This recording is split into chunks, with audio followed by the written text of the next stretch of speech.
फंस जाऊं तो लागे इतनी सी कहानी है, बस ये जिंदगानी है। थोड़ा है वो अपना सा, थोड़ा बेगाना सा रिश्ता, अनजाना सा। और हर माँ बाप को अपने दामाद की इज्जत करनी चाहिए। तुम्हारी क्लास में तो शायद दामाद को इंसान ही नहीं समझा जाता हो, लेकिन हम दामाद की इज्जत और तौकीर समझते हैं। मैं ज़बान की बड़ी खरी हूँ और मुझे दो टोक बात करने की आदत है। मुझे तुम्हारा कल होटल में खाना खाना बिल्कुल अच्छा नहीं लगा। और तुम्हें अकल कब आएगी माय डियर? क्या मतलब? वफा की बात मानने में कोई हर्ज नहीं है, बल्कि इसमें तुम्हारा ही फायदा होगा। ये रिश्ता अनजाना सा।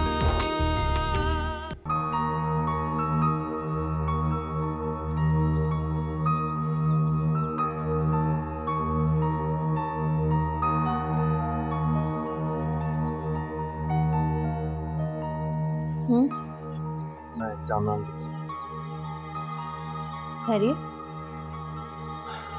एक्चुअली मामा एक इमरजेंसी हो गई। कामरान की बड़ी सिस्टर का कल रात मिसकैरेज हो गई और उसके इन-लॉज ये समझते हैं कि मिसकैरेज जानबूझ के कराया गया। मामा, कामरान की सिस्टर जॉब करती थी। इस बात को लेकर उन लोगों ने एक बहुत बड़ा इशू बनाया। ओह, आई सी। हम वो लोग उसको दोबारा एक्सेप्ट करने को भी तैयार हैं। घर से निकाल चुके हैं लोग उसको। इसी बात को लेकर कामरान बहुत परेशान है और उसने मुझे सलाह मशवरा करने के लिए बुलाया। हाँ, जाओ बेटा।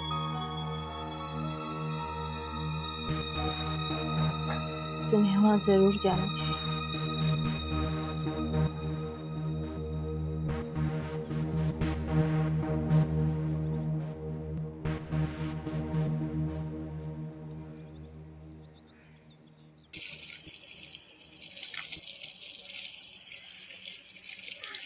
क्या कह रही हो? अब छुट्टियां है ना आजकल, तो इसीलिए घर के कामों में बिजी रहने की कोशिश कर रही हूँ। अच्छा है ना, अम्मी और दादी भी खुश हो जाएंगी। उनको हमेशा मुझसे यही प्रॉब्लम रहती है कि मैं घर के कामों से ज़्यादा अपनी पढ़ाई में दिलचस्पी लेती हूँ। अच्छा, अपने आप को बिजी रखकर कहीं फरार होने की कोशिश तो नहीं कर रही? ज़ैनब, मुझे तुमसे हमेशा एक ही बात का गिला है। मैंने हमेशा तुम्हें कभी भी तुम्हें नंदों की तरह ट्रीट नहीं किया, अपनी बहनों से बढ़कर ट्रीट किया। क्योंकि मेरी कोई बहन नहीं तो मुझे बहन की कमी महसूस होती है। मुझे हमेशा पराया समझा, कभी भी अपने दिल की बात शेयर नहीं की। क्यों? क्या तुम्हें मुझ पर भरोसा नहीं है? नहीं भाभी, जब ऐसी कोई बात ही नहीं है तो मैं क्या बताती आपको। Are you sure? अगर यही बात सच है तो मुझसे आंखें मिला के क्यों नहीं बात कर रही? हाँ, आखिर किस बात का डर है? यही कि मैं तुम्हारी आंखें देखकर तुम्हारे दिल का हाल ना जानूं। मुझे हमेशा यही लगता था कि शायद ये सिर्फ हसन की तरफ से है, तो इसीलिए मैंने उसे डांटा और खामोश कर दिया। लेकिन अगर ये तुम्हारी तरफ से भी है तो तुम मुझे बता सकती हो। नहीं भाभी, ऐसा नहीं हो सकता। ऐसा कभी भी नहीं हो सकता। मैं अपने ऊपर महज इस वजह से उंगलियां नहीं उठवा सकती कि मैं खानदान की पहली लड़की हूँ जो इतना दूर आई है, कॉलेज गई है। अगर किसी ने आज तक FA भी किया है, BA भी किया है, तो वो घर पे बैठ के किया है। मुझे मेडिकल कॉलेज में एडमिशन लेना है, MBBS करना है, डॉक्टर बनना है। मैं इन सब चीजों से पीछे नहीं हट सकती भाभी। अगर ऐसी बात है तो ठीक है, मैं तुमसे वादा करती हूँ कि तुम्हारे मिशन के बीच में कभी भी मेरा भाई दीवार बन के खड़ा नहीं होगा।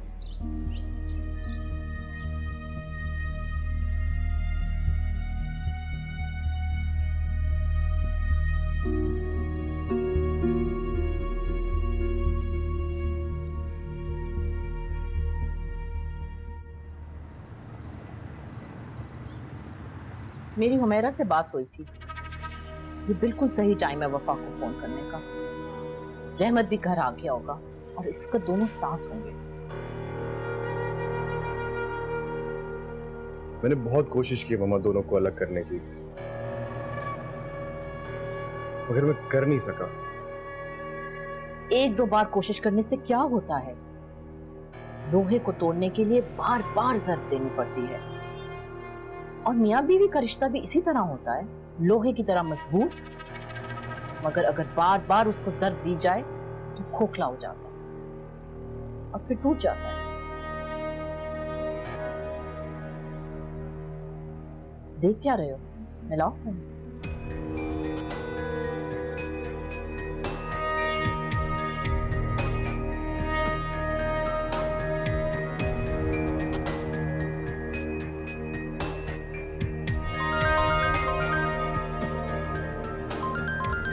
वफा, वफा तुम्हारी कॉल आ रही है। Aunty, hello. मुझे वफा से बात करनी है। क्या बात करनी है तुम्हें वफा से? ये मैं आपको क्यों बताऊं? वफा को ही बताऊंगा। बताना पड़ेगा। वफा अब शादीशुदा है, मेरी बीवी है। अगर तुम्हें उससे कोई भी बात करनी है ना तो मेरी थ्रू करनी होगी। ओह आई सी। मैं बार बार क्यों भूल जाता हूं कि वफा अब ऑफिशियली मैरिड है। एक्चुअली हमारी क्लास में लड़कियों से बात करने से पहले यह नहीं सोचा जाता कि वो शादीशुदा हैं या नहीं हैं। इनफैक्ट हमारी कजनों से और दोस्तों से बात करने से पहले हमें उनके शौहरों से परमिशन लेनी नहीं पड़ती। तुम्हारे यहाँ ऐसा होता होगा। हमारे घरों में शादीशुदा बहनों से बात करने से पहले उनके शौहर से इजाजत लेनी पड़ती है। It's okay. तो ये बताएं मिस्टर रहमत कि मैं वफा से आई मीन आपकी बेगम से बात करने का शरफ हासिल कर सकता हूं? नहीं। क्या हुआ? Idiot, cheap mentality. पता नहीं वफा ने इसको तो सर पे क्यों चढ़ा के रखा हुआ है। What happened?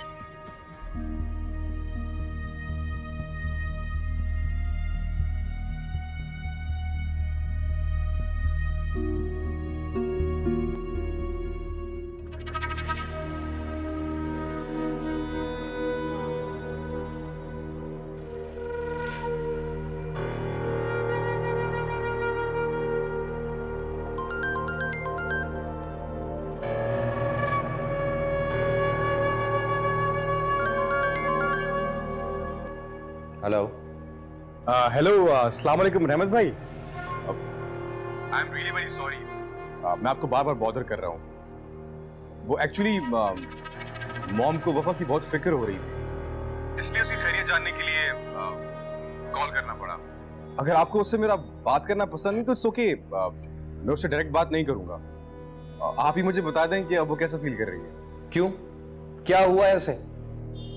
I really don't know exactly, but पिछले दिनों जब वो अपने मॉम डैड के साथ आई थी तो सुनने को मिला था कि वो एक आध दिन के लिए क्लिनिक में एडमिट हुई थी। उसकी तबीयत ठीक नहीं थी, तो मॉम पूछना चाह रही थी कि उनकी तबीयत अब कैसी है।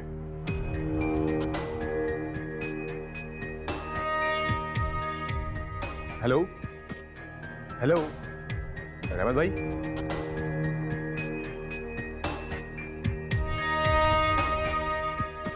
अब आएगा मजा।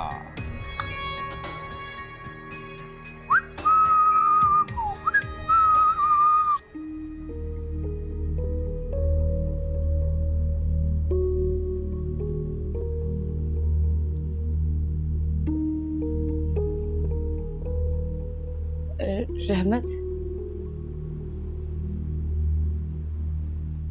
आप सो गए क्या?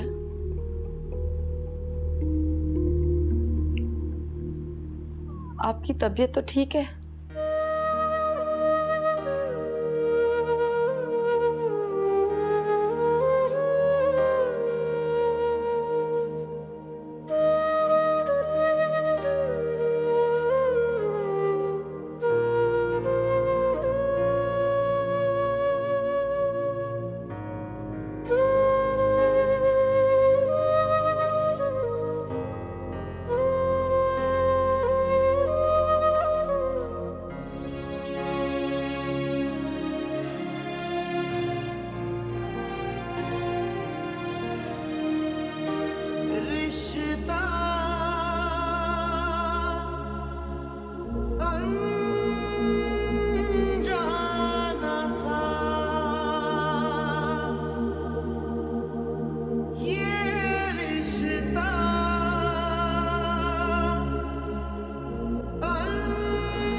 हेलो। अस्सलाम वालेकुम मिसेस बाकर, कैसी हैं आप? वालेकुम अस्सलाम। शायद आपने मुझे पहचाना नहीं। मैं मिसेस हमाद बात कर रही हूँ, वफा की मदर। जी जी बहन, बोलिए। कैसी हैं आप? आपको वफा का नंबर नहीं मिला क्या? मैं उसे अभी बुलाती हूँ। नहीं नहीं, इसकी कोई ज़रूरत नहीं है। मैं उसे फ़ोन मिला रही थी लेकिन शायद वो सो रही है। बस मैं ये जानना चाह रही थी कि वहाँ सब ठीक तो है ना? अल्लाह का शुक्र है। खैरियत है? आप ये क्यों पूछ रही हैं? माँ हूं ना, बेटी लाख तसल्लियां दे लेकिन तरह तरह के वहम दिल में आते ही रहते हैं कि कहीं बच्चा खो जाने के बाद वफा डिस्टर्ब तो नहीं है।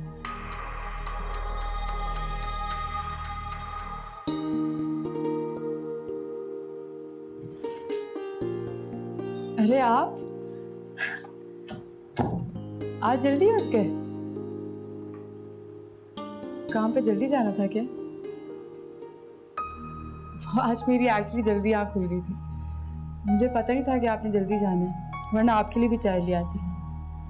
आप एक काम करें, आप मेरी चाय ले लें, मैं अपने लिए बना लाती हूँ। शुक्रिया, नहीं चाहिए। रहमत, आप ठीक तो हैं? आपकी तबीयत? रात को भी आप दिन रात किए ही सो गए थे। मैंने 2-3 दफ़ा आपको आवाज़ दी, कोशिश की आपको उठाने की, लेकिन शायद आप गहरी नींद में होंगे।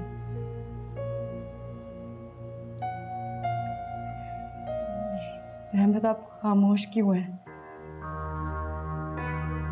मैं खामोश रहूं तो बेहतर है।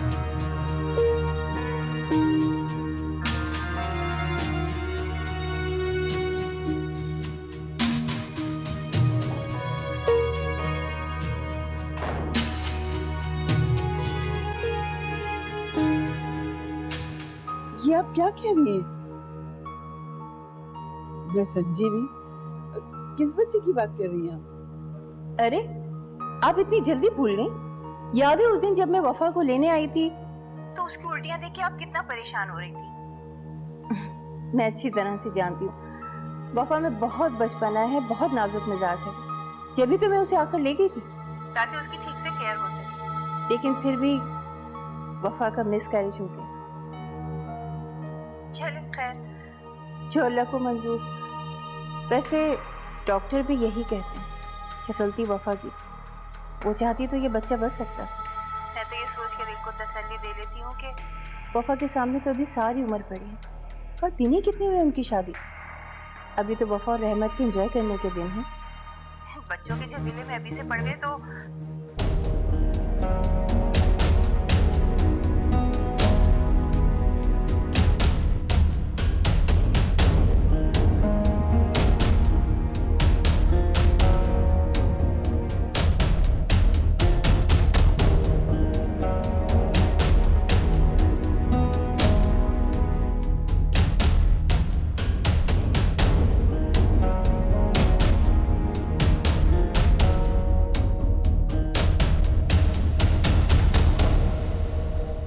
नहीं नहीं नहीं, ऐसा नहीं हो सकता भाई, मैं तुमसे कह रही हूँ। बहू इतना बड़ा धोखा हमें कैसे दे सकती है? अम्मा, बहू की माँ अपनी बेटी के लिए इतना बड़ा झूठ कैसे बोलेगी? ये बात कोई और कहता तो शायद मैं इतनी जल्दी यकीन नहीं करती। ऐसा बहू ने क्यों किया, मेरे तो ये समझ में नहीं आ रहा। उससे हमारी खुशी नहीं देखी गई। वो जानती थी कि रहमत की शादी के बाद हम उसकी गोद भरने के लिए कितने मुंतजर हैं। उससे 2 दिन की खुशी देखी नहीं गई और अपनी माँ को बुला के फौरन उसके साथ चली गई ताकि बच्चे से छुटकारा हासिल कर सके।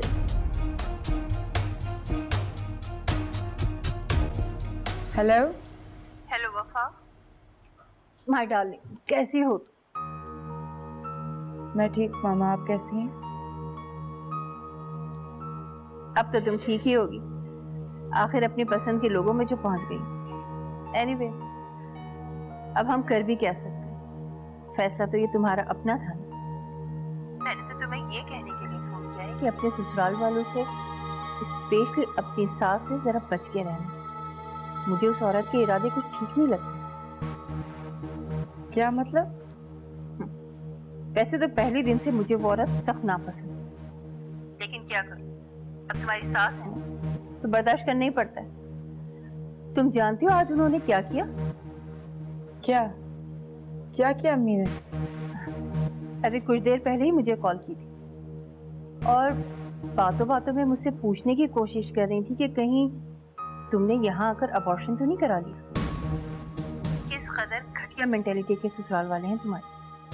उन्हें अभी भी इस बात पर यकीन है कि तुम वाकई एक्सपेक्ट कर रही थी। मैंने अम्मी से सारी बातें क्लियर कर ली है कि ऐसी कोई बात नहीं है। फिर उन्होंने ऐसी बात क्यों की? उनको शायद मुझ पे यकीन ही नहीं है। चालत की भी हद होती है यार। मतलब से मतली होने का मतलब एक ही है। जरूर इन्होंने रहमत को भड़काया होगा, इसलिए वो मुझसे कल से बात नहीं कर रहे।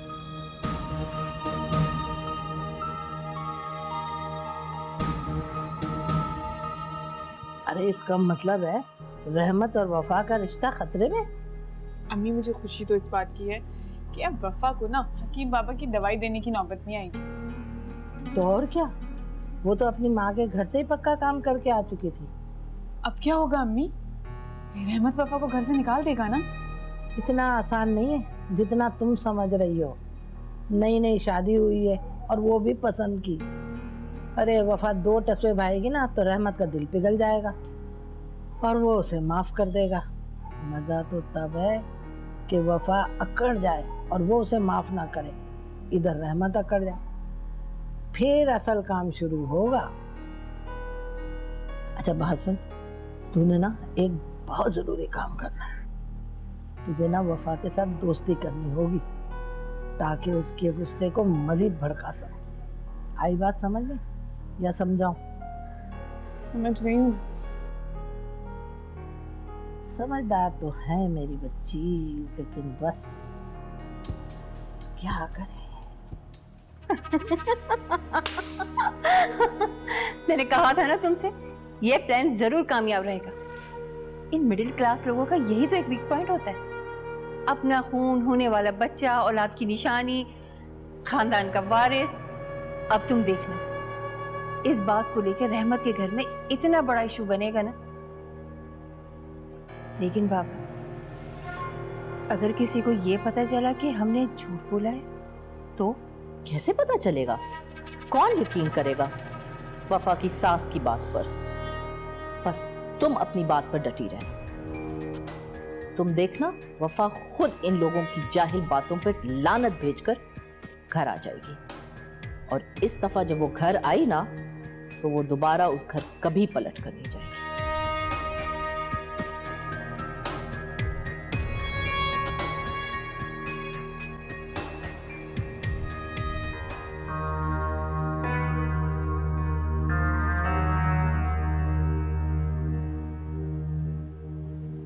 कहीं ऐसा तो नहीं अम्मी और रहमत दोनों को कोई गलतफहमी हुई हो? क्या मुझे खुलकर इस मामले में अम्मी से बात करनी चाहिए? हो सकता है मामा को भी कोई मिसअंडरस्टैंडिंग हुई हो। अस्सलाम वालेकुम वफा भाभी।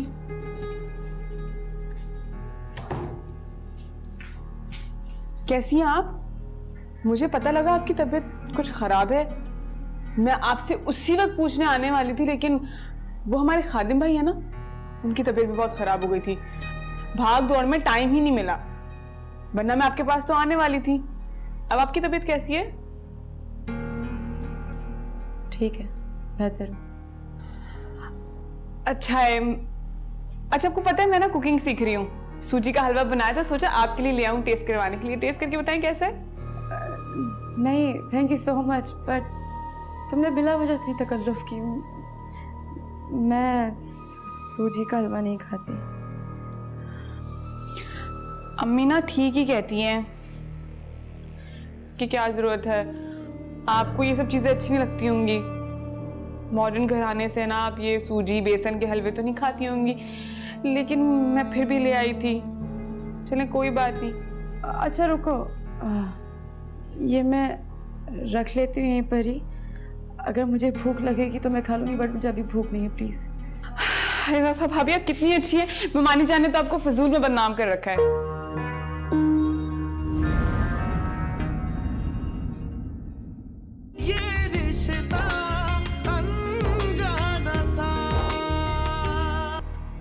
हेलो,